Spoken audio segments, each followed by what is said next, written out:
قرآن مجید میں ہے ان اللہ لا یستحی من الحق، کہ اللہ تعالیٰ حق بات بیان کرنے سے حیا نہیں کرتے۔ حدیث میں بھی بعض ایسے مسائل کو اللہ کے رسول نے بیان کیا ہے صلی اللہ علیہ وسلم نے جو بظاہر حیا کے خلاف ہیں، مگر اس لیے بیان کیا کہ اگر آپ صلی اللہ علیہ وسلم بیان نہ کرتے تو لوگ ان بے شرمی کے کاموں میں مبتلا ہو جاتے۔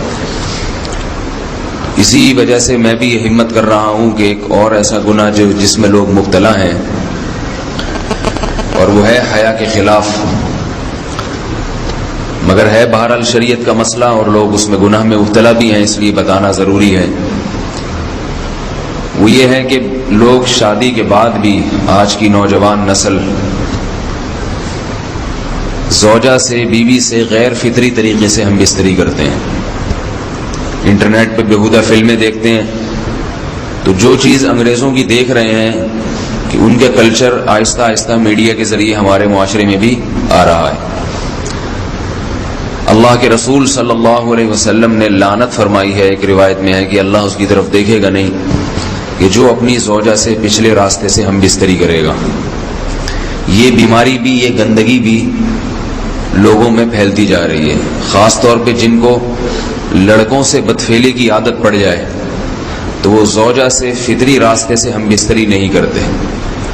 اللہ نے فرمایا کہ نساؤکم حرث لکم، یہ تمہاری زوجات ہیں، بیویاں ہیں، یہ نسل بڑھانے کے لیے ہیں، تو اسی راستے میں انسان اپنی خواہش کو پوری کر سکتا ہے جس راستے سے نسل بڑھتی ہے۔ اس کے علاوہ کسی اور راستے سے اپنی خواہش کو پورا کرنا یہ حرام ہے، گناہ کبیرہ ہے، گندگی ہے۔ ہمارے پاس کیسز آتے ہیں، ایک پاک دامن لڑکی کی شادی ہوتی ہے، لڑکا بھی بظاہر بڑا نیک، لیکن کیا ہے، لڑکا چونکہ ٹھرکی ہوتا ہے، شہوت کا درندہ ہوتا ہے، تو وہ یہ نہیں دیکھتا کہ میں اپنی بری خواہش مٹانے کے لیے میں اپنی زوجہ کو غیر فطری طریقے پر مجبور کیسے کر سکتا ہوں، تو مجبور کرتا ہے پھر اپنی بیوی کو۔ اس میں جو عورتیں زیادہ پاک دامن نہیں ہو، نیک نہ ہو، یا ان کو یہ ڈر ہو کہ طلاق ہو گئی تو ہم کہاں جائیں گے، وہ پھر اپنے شوہر کے ساتھ اسی غیر فطری طریقے پر آمادہ ہو جاتی ہیں، اور اس کا عذاب اور اس کا وبال یہ ہوتا ہے کہ کچھ دنوں میں ان کو بھی اسی کی لت پڑ جاتی ہے۔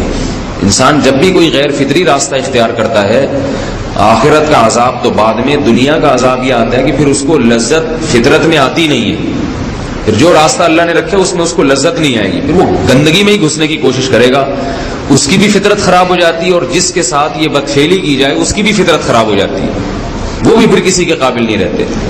تو اپنے جان پر رحم کرنا چاہیے۔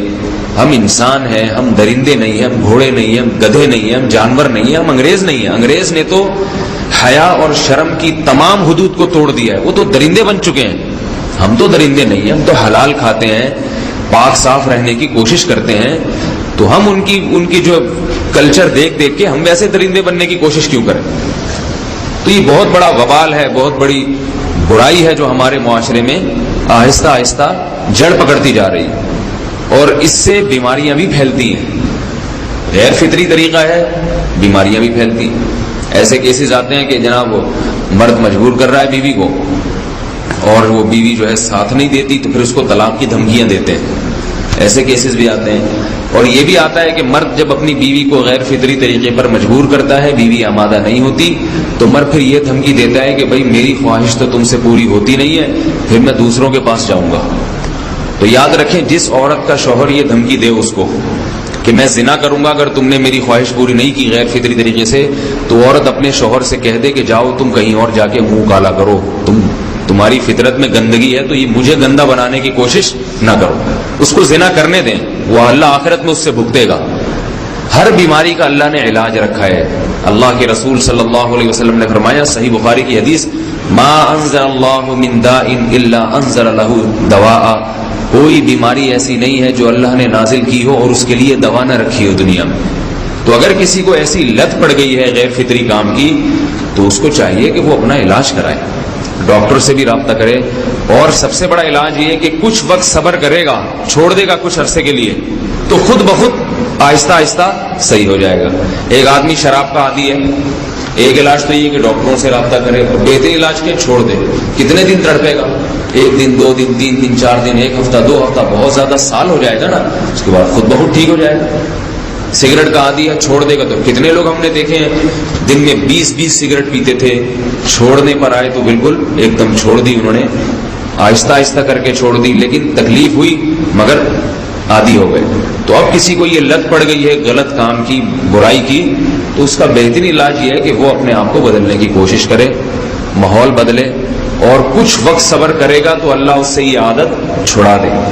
نہیں کی، صبر نہیں کیا اس نے، پھر اسی گندگی میں موت واقع ہوگی، پھر آخرت کا عذاب بہت سخت، نسلیں برباد ہو جاتی ہیں اس عمل سے انسان کی۔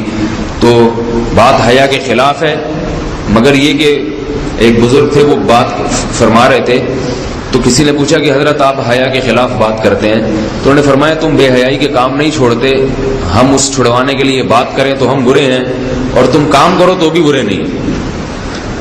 برائی کا کام کرنے میں برا نہیں بنتا، اور برائی کے خلاف بولنے والا برا بن جاتا ہے کہ دیکھو یہ کیسی باتیں کر رہے ہیں۔ تو بھائی باتیں ہیں اس لیے ہیں کہ یہ معاشرے میں یہ برائی پھیلتی چلی جا رہی ہے، اور یہ ہماری اپنا کلچر نہیں ہے، یہ امپورٹ ہو رہا ہے باہر سے، یہ امپورٹ ہو رہا ہے، یہ وہاں میڈیا کے ذریعے آ رہا ہے۔ تو وہ چیزیں دیکھا نہ کریں اور ان لوگوں سے دور رہا کریں۔ ہمیں تو دین کا داعی ہو کے ان کو ہدایت پر لانا تھا، بجائے ہم ہدایت پہ چل کے دوسروں کو چلانے والے بن کے ان کے راستے پہ ہم نے چلنا شروع کر دیا۔ اللہ تعالیٰ ہمیں اب دیکھیں ان کے ہاں ایڈز کا مرض پھیل گیا ہے۔ آپ بتائیے یہ ایڈز کا مرض ہمارا ہے کیا؟ یہ بیماری ہماری ہے یا ان کی ہے؟ ہمارے ہاں بیماریاں ہیں، کھانسی ہے، نزلہ ہے، ٹھیک ہے نا، بلڈ پریشر ہے، شوگر ہے، یہ بیماریاں ہماری ہیں۔ کوئی اللہ کا شکر ہے گندی بیماری ہمارے ہاں نہیں ہے۔ جتنی گندگیاں ہیں وہاں سے آ رہی ہیں، ایڈز کا مرض وہاں سے امپورٹ ہوا ہے۔ وہ ایڈز کا مرض اسی بدفعلی کی وجہ سے پیدا ہوتا ہے، اسی سے جراثیم پیدا ہوتے ہیں، اور اتنا خطرناک مرض کے ایسے متعدی ایسے پھیلتا ہی۔ افغانستان میں ایڈز کا ریشو 0 تھا، 0۔ وہ جانتے نہیں تھے کہ ایڈز کا مرض ہوتا کیا ہے۔ جب سے امریکن آرمی، برطانیہ آرمی افغانستان میں آئی ہے، فوجی آئے ہیں، افغانوں میں ایڈز کا مرض پھیل گیا ہے، انہوں نے وہاں بدفعلیاں شروع کر دی ہیں۔ تو وہ تو حالانکہ ان کے لیے زنا کتنا سستا ہے، کتنا سستا ہے نا ان کے لیے زنا، پھر بھی وہ لڑکوں کی طرف مائل ہوتے ہیں۔ تو اتنی گندگی، ایسا گندا جب انسان بن جائے پھر اللہ اس کے وجود کو برقرار نہیں رکھتے، اور رکھتے ہیں تو پھر آخرت میں سزا دینے کے لیے اپنے آپ کو ان گندگیوں سے بچانا چاہیے، حلال پہ اکتفا کرنا چاہیے۔ اللہ تعالی ہمیں حلال پہ قناعت کی توفیق عطا فرمائے اور پاکیزہ لوگوں میں ہمارا شمار فرمائے۔